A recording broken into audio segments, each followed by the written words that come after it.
사랑하는 성도 여러분, 영혼이 잘되어 범사가 잘되고 강건하시기를 주 예수님의 이름으로 축원합니다. 오늘은 창세기 41장 38절로 40절에 나타내신 하나님의 뜻을 전하고자 합니다. 사랑하는 성도 여러분, 성도는 하나님께서 이 세상의 빛과 소금의 역할을 감당하도록 부르신 하나님의 일꾼입니다. 그러므로 성도 여러분이 바라는 빛으로 인하여 시기, 질투, 탐심과 교만과 분노와 같은 어둠이 물러가고 배려와 기쁨과 평안과 같은 사랑의 빛이 여러분 주위에 가득하게 되시기를 예수님의 이름으로 축원합니다. 빛과 소금의 역할을 감당하는 하나님의 일이란 자기의 즐거움보다 하나님의 기뻐하심을 선택하는 성도들에 의하여 이루어집니다. 그러므로 하나님의 일을 하는 성도는 환경적으로 여유가 있고 또 없고 그런 문제가 아닙니다. 하나님을 알고 믿고 사랑하는가, 그것이 문제입니다. 혹시라도 돈이 많아서 헌금한다거나 시간 여유가 있어서 봉사한다고 생각하시는 분은 아직 하나님을 알지 못하는 분입니다. 하나님께서 어떤 사람을 일꾼으로 찾고 어떻게 일을 맡기시는지 그 원칙을 깨닫고 믿는 사람만이 자기 자신을 하나님께 드리는 하나님의 일을 할 수 있습니다. 마태복음 6장 3절에 오른손이 하는 것을 왼손이 모르게 하여 은밀한 중에 보시는 너희 아버지께서 갚으시리라. 이 말씀에는 약속이 있습니다. 곧 은밀한 중에 행한 하나님의 일은 그것을 보시는 하나님이 갚아주신다는 약속입니다. 그러므로 이 약속을 믿는 성도는 드러나지 않게 하나님의 일을 하며 내게 갚아주실 놀라운 영광을 미리 맛보니 기쁨이 충만하게 됩니다. 또한 누가복음 16장 10절에 지극히 작은 것에 충성하는 자는 큰 것에도 충성되고 지극히 작은 것에 불의한 자는 큰 것에도 불의하니라. 이 말씀은 하나님이 보시는 사람의 속성을 정확히 보여줍니다. 따라서 은밀한 중에 보시는 하나님은 먼저 작은 일에 충성하는지 아니면 불의하게 행하는지 그것을 보시고 충성하는 자를 큰 일꾼으로 세우십니다. 곧 하나님은 처음부터 큰 일을 맡기시지 않고 작은 일을 맡기신 후 충성으로 잘 감당하면 더 큰 일을 맡기며 그 그릇에 따라서 큰 일을 하는 인물로 사용하십니다. 이것이 성경의 원칙입니다. 사랑하는 성도 여러분, 큰 일꾼이 되는 꿈이 있으신가요? 만일 큰 꿈을 꾸었다면 오늘 말씀을 통하여 성경의 원칙을 깨달음으로 큰 일꾼을 찾는 하나님을 만날 수 있기를 예수님의 이름으로 축원합니다. 오늘 본문은 요셉이라는 시브리 사람을 당시 세계 최강국 애굽의 왕이 전권을 위임한 총리로 임명하는 장면입니다. 세계 최강국 애굽의 총리가 된 요셉의 이야기를 통하여 우리는 하나님께서 큰 일꾼을 세우시는 원칙과 과정을 깨달을 수 있습니다. 창세기 41장에 보면 요셉이 애굽 왕으로부터 애굽의 총리로 지명받게 된 직접적인 이유는 애굽 왕 바로의 꿈을 해석하고 그 대비책을 내어놓자 그의 꿈 해석과 대비책을 좋게 여긴 왕과 신하들로부터 신망을 얻었기 때문입니다. 요셉이 해석한 애굽 왕 바로가 꾼 꿈은 살진 7 암소를 파리한 7 암소가 먹는 꿈, 그리고 충실한 7 이삭을 마른 7 이삭이 삼키는 두 번째 꿈입니다. 이 두 꿈이 너무나 선명하여 바로는 애굽의 점술가와 현자들을 모두 불러서 꿈을 해석하고자 하나 아무도 그 꿈을 해석하는 이가 없었습니다. 이에 왕이 번민할 때 바로의 술 맡은 관원장, 요즘으로 치면 비서실장이 과거 자기가 옥에 있을 때 자기의 꿈을 정확하게 해석한 요셉을 기억하고 요셉을 천거합니다. 드디어 요셉에게 하나님의 때가 온 것입니다. 요셉을 천거한 술 맡은 관원장이 과거에 옥에 감금된 적이 있었는데 그가 꾼 꿈을 해몽한 요셉의 예언대로 실제로 옥에서 풀려나와 다시 복직됩니다. 당시 요셉은 술 맡은 관원장에게 복직되면 바로에게 청원하여 자기의 억울한 옥살이를 풀어달라고 요청했었는데 복직된 그가 잊어버렸습니다. 그리고 2년이 지난 시점에 바로가 꾼 꿈으로 그 일을 기억하게 하므로 하나님은 드디어 요셉을 옥에서 불러 애굽 왕 바로 앞에 세우는 것입니다. 이때 요셉이 바로의 꿈을 해석하며 한 말이 기록된 창세기 41장 25절로 36절의 내용을 살펴보면 요셉의 말은 두 부분으로 구분이 됩니다. 하나는 꿈의 해석입니다. 그리고 다른 하나는 해석한 꿈에 대하여 향후 조치사항입니다. 다시 말씀을 드리면 바로의 꿈에 관하여 7해의 풍년과 7해의 흉년이 올 것을 하나님이 보이신 것이라 말한 것은 꿈의 해석입니다.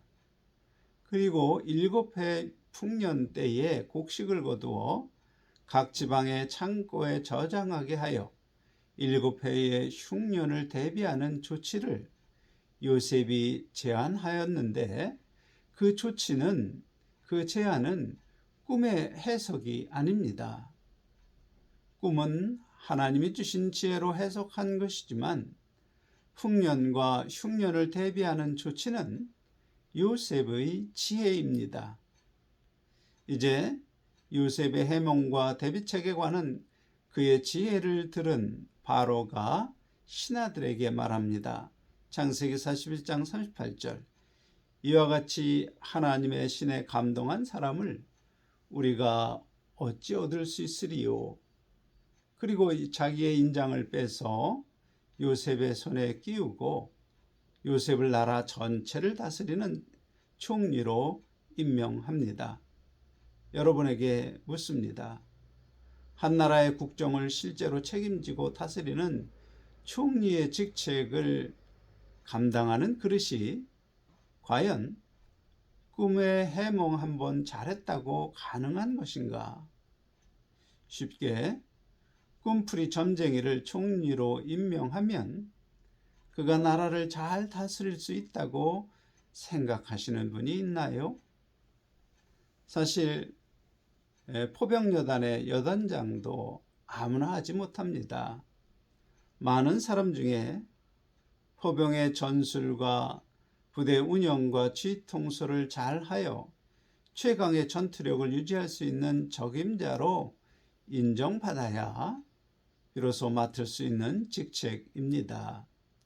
하물며 당시 세계 최고의 국가인 애굽의 국정 최고 책임자로서 7년의 경기 호황과 7년의 대공황 같은 요동치는 경제 환경에서 잘 다스리는 총리가 되려면 나라를 다스릴 만한 전문적인 경제와 행정에 지식이 있어야 합니다.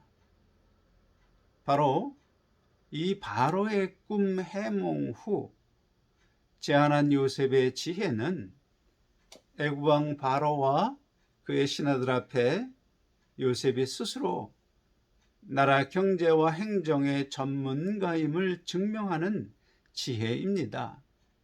그리고 그것을 인정함으로 히브리 죄수를 총리로 임명하는데 아무도 반대하지 않은 것입니다.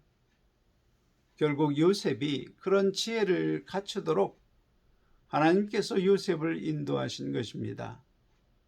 따라서 지금 우리에게 중요한 교훈은 하나님이 어떻게 인도하셨고 요셉은 어떻게 반응하며 하나님의 인도를 따랐는지 그것을 통하여 우리가 교훈을 얻을 수 있습니다. 먼저 요셉의 성장 배경을 보겠습니다. 요셉의 어머니 라헬은 남편 야곱을 따라서 그녀의 아버지 라반의 집에서 나올 때 점을 치는 드라빔을 가지고 나온 여자입니다. 아버지 라반이 아끼는 드라빔을 훔쳐가지고 나온 것은 그 드라빔의 점을 믿는 것입니다. 그러므로 어려운 일이 있을 때마다 드라빔의 점을 믿고 의지하려고 훔친 일종의 우상으로서 숭배하기 위한 것입니다. 라헬은 불행하게도 요셉의 동생 베냐민을 낳고 죽게 됩니다. 생각해 봅시다. 만일 우상 숭배하는 라헬이 오랫동안 살았다면 누가 가장 큰 영향을 받았을까요? 바로 라헬의 장남 요셉입니다. 만일 요셉이 어머니 라헬의 품에서 성장했다면 요셉은 우상 숭배하는 사람이 되었을 가능성이 매우 큰 것입니다. 어머니 라헬이 일찍 죽은 것은 요셉에게 매우 불행한 사건이지만 영적으로 보면 그 일을 허락하신 하나님께서 요셉을 우상 숭배 대신 하나님을 경외하는 사람으로 만드는 사건입니다. 한편 요셉은 성장 과정에서 아버지의 편애를 받고 형들의 미움을 받습니다. 그래서 요셉을 미워한 형들에 의하여 노예상에게 팔려 애굽에서 노예로 살게 됩니다. 만일 편애하는 아버지 밑에서 고자질쟁이로 성장하던 요셉이 그냥 그곳에서 계속 성장했다면 과연 총릿감으로 큰 그릇이 되었을까요? 오히려 저만하는 교만한 사람으로 성장했을 것입니다. 그러므로 애굽의 노예로 팔려간 사건은 영적으로 보면 큰 그릇으로 만들기 위하여 하나님이 허락한 성장 환경의 변화입니다. 노예로 팔려간 요셉은 애굽의 시위대장 보디발, 요즘으로 말하면 대통령 경호실장의 집에 노예 신분으로 들어갑니다. 그러나 그의 총명함과 성실함을 인정받아서 그 가정의 가정 총무로서 가정의 대소사를 맡아 처리하게 됩니다. 요셉이 가정의 대소사를 관장하자 그 가정이 풍요하고 복이 되도록 하나님이 역사하심으로 하나님은 요셉이 모든 행정을 어떻게 잘 처리하는지 경험하도록 하셨습니다. 그리고 가정총무로서 더 배울 것이 없게 되었을 즈음 보디발의 아내로부터 은밀한 유혹을 받습니다. 요셉이 그녀의 유혹을 거절하자 모함하여 요셉을 옥에 보냈습니다. 그런데 이번에는 감옥의 책임자의 마음에 들어 그곳에서 전체 죄수를 관리하고 돌보는 행정 업무를 하게 됩니다. 요즘으로 말하면 교도소장의 마음에 들어서 그의 업무를 대신하는 것입니다. 행정의 측면으로 보면 일종의 수많은 사람이 있는 기업의 CEO가 된 것입니다. 그러므로 요즘 개념으로 다시 말씀드리면 요셉은 소규모 가정 경제를 완전하게 배우자 그 경험을 바탕으로 큰 규모의 기업 경영을 배우게 된 것입니다. 그리고 요셉이 바로의 꿈을 해석하는 자리에 나아갈 때는 전옥 곧 교도소장이 요셉의 일을 돌아보고 점검하지 않았다는 것을 보아서 이제 더 이상 기업 경영도 배울 것이 없는 상태가 된 그때 바로 앞에 나가게 된 것입니다. 요셉이 17세에 노예로 팔려 애굽에 왔고 30세에 바로 앞에 나아갔으니 도합 13년을 하나님의 인도와 다루심 아래서 성장하며 지혜롭고 성숙한 큰 그릇이 된 것입니다. 편애를 받는 한 고자질쟁이 소년에서 국가 경영의 전문 지식을 갖춘 그리고 모든 사람을 포용하는 한 나라의 총리의 일을 감당할 큰 그릇으로 성장하며 성숙한 국가 경영 관리자가 된 것입니다. 요셉의 지혜를 따라서 각 지방의 관리를 두어 7년의 풍년간 곡물의 5분의 1을 거두어 저장하고 또 7년의 흉년에 재산과 땅을 담보로 양식을 배급하므로 애굽은 흉년을 무사히 넘길 뿐만 아니라 재산과 땅을 왕이 소유하는 강력한 왕권을 가진 나라, 이집트 문명이 꽃피울 수 있는 나라 애굽이 된 것입니다. 그리고 다른 한편으로 이러한 요셉을 통하여 이스라엘이 한 가족 공동체에서 번창하여 한 민족 공동체가 된 것입니다. 우리는 요셉의 이야기를 통하여 분명한 교훈을 얻어야 합니다. 하나님은 한 나라의 지도자를 키우는데 단순하게 꿈을 해석할 수 있는 지혜를 주신 것 같지만 오히려 어려서부터 치밀하게 인도하신 것을 알 수 있습니다. 그리고 그런 그릇을 만들기 위하여 모든 환경을 조성하시며 인도하신 것입니다. 이러한 하나님의 인도하심 가운데 요셉이 어떻게 반응하며 생각했는지 창세기 39장 22절로 23절 전옥이 옥중 죄수를 다 요셉의 손에 맡김으로 그 재반 사물을 요셉이 처리하고 전옥이 그의 손에 맡긴 것을 무엇이든지 돌아보지 아니하였으니 이는 여호와께서 요셉과 함께 하심이라 라고 기록되어 있는데 이 말씀을 현대적으로 설명하면 만일 포병여단 4개의 대대 중에 훈련이면 훈련, 운동이면 운동 모든 면에서 최고의 포병대대라면 상급자 여단장께서 걱정하거나 돌아보실 필요가 없겠지요. 그런 최고의 대대가 되려면 대대장께서 어떻게 해야 합니까? 지도자인 대대장께서 부지런히 하고 성실할 뿐만 아니라 포병 전술에 능하고 부대원들의 애로사항과 문제를 잘 보살펴야 하고 또 모든 일에 솔선수범해야 가능할 것입니다. 바로 요셉이 그렇게 보디발의 가정을 돌보고 교도소를 돌보고 관리한 것입니다. 요셉이 그렇게 할 수 있었던 이유를 나타내는 말이 있습니다.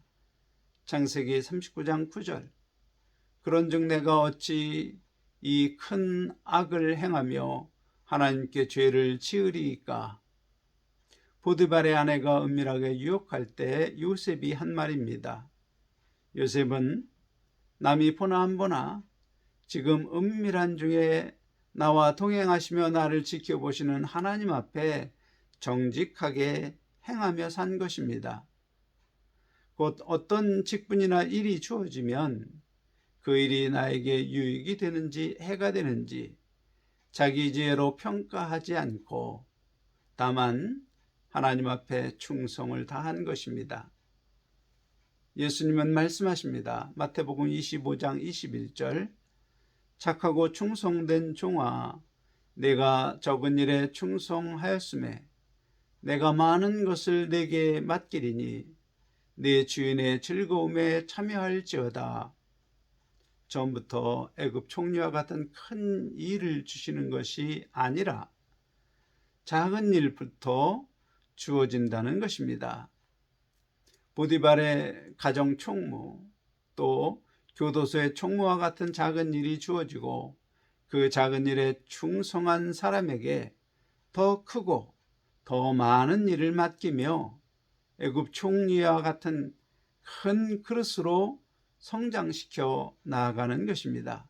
이것이 하나님의 큰 일꾼을 세우는 방법입니다. 애굽의 총리가 되기까지 요셉이 겪은 일을 생각해 보기 바랍니다. 어려서 어머니를 잃은 불행, 요셉이라고 어머니 없는 삶의 서러움을 당할 때마다 아버지를 원망하고 싶지 않았겠습니까? 형들에게 배신당하고 노예로 팔려갔을 때 요셉이라고 자신의 처지를 한탄하고 세상을 원망하고 싶지 않았겠습니까? 비록 하고 싶지 않은 일도 해야 하고 쉬고 싶을 때 쉴 수도 없는 그런 노예가 되었지만 요셉은 그 누구도 원망하지 않았습니다. 또한 보디발의 아내에게 거짓으로 모함을 받아 죄인으로 옥에 감금될 때 은혜를 원수로 갚았다고 미워하고 복수하고 싶은 마음이 왜 없겠습니까? 하지만 아무 말 하지 않았습니다. 또한 믿었던 술 맡은 관원장에게 배신을 당해서 2년 동안 여전히 옥에 아무런 대가 없이 일만 했지만 그는 하나님이나 사람이나 환경을 한 번도 원망하거나 탓하지 않았습니다. 더 중요한 것은 노예 신분으로 가정의 온갖 잡일을 도맡아 할 때도 또 죄인으로 감옥의 일을 도맡아 할 때도 요셉은 자기에게 아무런 보상이 없다고, 자기에게 유익될 것이 없다고 결코 태만하거나 요령 피우지 않았습니다. 다만 묵묵히 은밀하게 나를 지켜보시는 하나님이 기뻐하시는 선택을 하며 하나님 앞에 정직하게 살았습니다. 사랑하는 성도 여러분, 지금 사람 탓, 환경 탓하며 맡은 일이 내게 유익이 없다고 태만하며 요령 피우고 있지 않습니까? 문제는 자기 유익만 생각하는 작은 그릇을 모든 사람을 포용하는 큰 그릇으로 만드시려는 하나님의 섭리를 깨닫지 못하는 것입니다. 만일 작은 일이라고 우습게 여기고 또한 조금만 힘들어도 내 일이 아니라고, 내 능력 밖이라고 회피하고 내게 정당한 보상이 없다고 태만하게 일하고 또한 조금만 어려운 환경이 오면 하나님을 원망하고 사람을 원망하고 환경을 탓하고 있다면 나의 그릇됨이 작음을 깨달아야 합니다. 하나님이 나와 동행하심을 믿는다면 아무리 작은 일이라도 아무렇게나 행함으로 하나님 앞에 불의하지 말아야 합니다. 왜냐하면 내가 큰 그릇이 되도록 인도하며 내 가족의 생명을 구하고 번성하도록 하시려는 하나님의 뜻이 담긴 일일 수 있기 때문입니다. 사랑하는 성도 여러분, 어떤 일을 하도록 부르심을 입었는지, 하나님은 그 직분과 그 일을 감당하는 나의 태도가 정직한지 은밀한 중에 보신다는 사실을 깨닫기 바랍니다. 또한 지금 맡은 작은 일에 충성하는지 아니면 적당히 요령을 피우는지 나의 태도를 하나님께서 살피시는 것입니다. 그리고 충성을 다하는 자에게 더 큰 일을 맡을 수 있는 그런 지혜를 주시고 인도하시는 것입니다. 그러므로 작은 일일수록 오히려 나를 큰 그릇으로 만드시는 하나님께 감사하며 요셉과 같이 충성하는 자세로 살 때 틀림없이 요셉처럼 큰 그릇이 될 것입니다.